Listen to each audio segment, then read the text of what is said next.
दोस्तों, राम मंदिर प्राण प्रतिष्ठा नहीं बल्कि दंगे कराने की प्रतिष्ठा। और दंगे कराने की जब प्रतिष्ठा ले ली गई है तो दंगे की यात्रा भी देश भर में निकाली गई।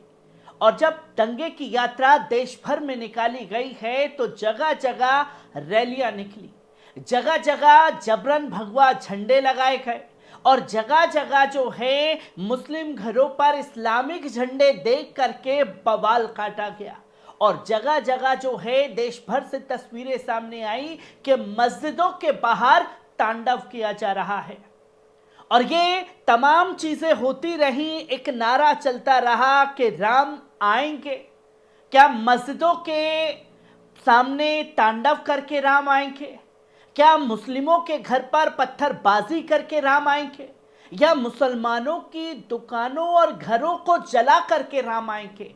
ये सबसे बड़ा सवाल खड़ा हो जाता है, क्योंकि दंगाइयों को किसी आस्था से कोई मतलब नहीं था। उन्हें सिर्फ मकसद था तो दंगा करने से, जिस दंगे के लिए उन्हें यात्रा के नाम पर सड़कों पर उतारा गया। पर सबसे बड़ी बात है कि देश में भगवा यात्रा जो है पूरे देश में निकलेगी। पर वहीं आज तस्वीर सामने आती है असम के गुवाहाटी से। राहुल गांधी की यात्रा जो है वो निकलने नहीं दी जाती।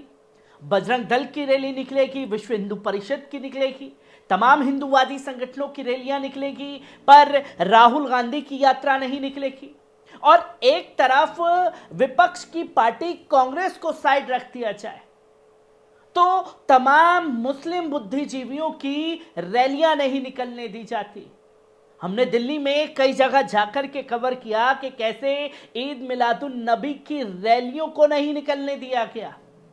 और हमने खासतौर पर उसको भी कवरेज दिखाया कि कैसे मौलाना तौकीर रजा खान ने तिरंगा यात्रा के लिए ऐलान किया और वो तिरंगा यात्रा नहीं निकलने दी गई, हाउस अरेस्ट कर लिया गया। और यहां तक कि बड़ी बड़ी सभाएं भी मुसलमानों को करने की इजाजत जो है खुले ग्राउंड में नहीं दी जाती है।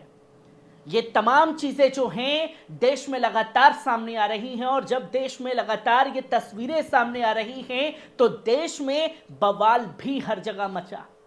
जहां बवाल के इस वीडियो को आप साफ तौर पर स्क्रीन पर देख रहे हैं, हजरतगंज लखनऊ, जहां हजरतगंज के अंदर भड़काऊ गाने बजाए जाते हैं और साफ तौर पर मुसलमानों को अपशब्दों का प्रयोग किया जाता है। भड़काऊ गानों में मां बहन की गालियां मुसलमानों के खिलाफ दी जा रही है। और जब ये गालियां चल रही हैं तो राम के नाम पर ये सब हरकतों को अंजाम इन दंगाइयों द्वारा दिया गया। और सिर्फ हजरतगंज ही नहीं बल्कि मुंबई से आते हुए इस वीडियो को देखिए, जहां भगवाधारी जो हैं बाइक रैली निकालते हैं और मीरा रोड पर किस तरीके से बवाल की चीजें सामने आई वो देश के सामने हैं। कैसे हथियार लहराए गए वो भी वीडियो लोगों के सामने हैं। और जब ये तमाम हरकतें मुंबई में हुई तो पुलिस वाला कैसे इन लोगों के ऊपर लाठियां भाज रहा है, इन्हें वहां से खदेड़ रहा है, ये वीडियो भी लोगों के सामने है। और एक और वीडियो जो है, जो तेलंगाना की नई नवेली सरकार है कांग्रेस की, उसमें भी ये तमाम चीजें देखने को मिलती हैं कि तेलंगाना के संगारेड्डी जिले में मुस्लिमों की दुकानों को जलाया जाता है, फल फ्रूट बेचने वालों की रेडियो को जला दिया जाता है और नारे लगाए जाते हैं जय श्री राम। क्या ये सब चीजें करके श्री राम आएंगे?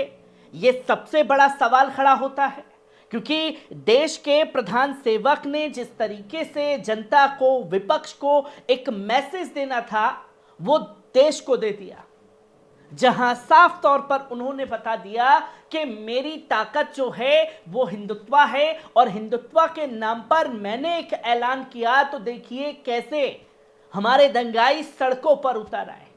जब सड़कों पर उतरने की इजाजत खास तौर पर हरी झंडी जब देश के प्रधान सेवक द्वारा दे दी गई है, तो कैसे जगह जगह जाकर के बवाल काटा गया है और सिर्फ दंगाइयों को ही यात्रा निकालने की इजाजत दे दी जाती है। पुलिस प्रशासन उधर नहीं रोकता। अगर देश का किसान सड़कों पर आ जाए तो बैरिकेड लगा करके उन्हें रोका जाता है। अगर देश का मुसलमान सड़कों पर आ जाए तो उनके ऊपर लाठियां भाजी जाती हैं। और अगर देश की विपक्ष की बड़ी पार्टी कांग्रेस सड़कों पर आ जाए तो रैलियां रोक दी जाती हैं, जो आज खास तौर पर असम के गुवाहाटी में हुआ और राहुल गांधी के ऊपर जो है एफआईआर दर्ज करा दी गई।